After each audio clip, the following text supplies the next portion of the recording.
Hi, welcome back to Shades of Radiology.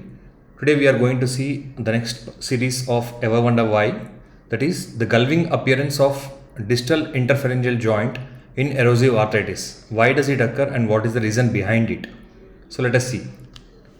So if you see an erosive arthritis, there is a characteristic appearance here. This is one example which is clearly showing a gulving appearance in erosive osteoarthritis. You can see the shape of the distal articular surface of distal interpharyngeal joint of third finger here. So it's in the shape of gulving. Why does it happen? So if you see the articular cartilage of distal interpharyngeal joint, this is the articular cartilage.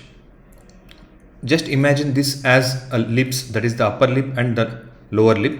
The upper lip represents the distal articular surface and lower lip represents the proximal articular surface of distal interpharyngeal joint.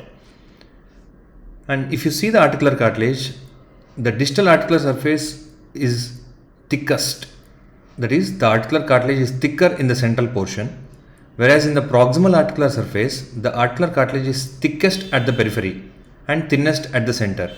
So what exactly happens in erosive osteoarthritis is the erosions happen in the areas of thinner areas of articular cartilage. So what exactly happens here is, if you see in this example, the periphery of this distal articular surface shows lot of erosions and with subchondral sclerosis, whereas the central portion is still maintained. And in the proximal portion, if you see here, there is erosions only in the central portion. There is no erosion in the periphery. That is the lateral aspect. So there will be erosions, paracentral erosions in the distal articular surface and central erosions in the proximal articular surface of DIP joint. This is what exactly happens in erosive arthritis. So this is the example clearly showing. You can see the lot of paracentral erosions in the distal articular surface and central erosions in the proximal articular surface. And this, if you go back and read this excellent article which was published in the year 1980, which clearly demonstrates the articular cartilage, which I have shown the thickest part in the center in the distal articular surface and the thinnest part in the center in the proximal articular surface. This is the reason behind it.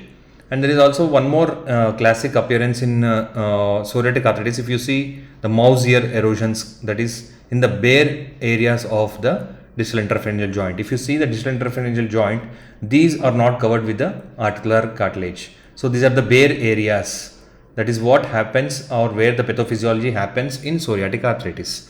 So these are the two examples which I would like to explain in erosive osteoarthritis. What is the reason behind it? It's all about the anatomy of the articular cartilage which happens or which is present in the distal interpharyngeal joint.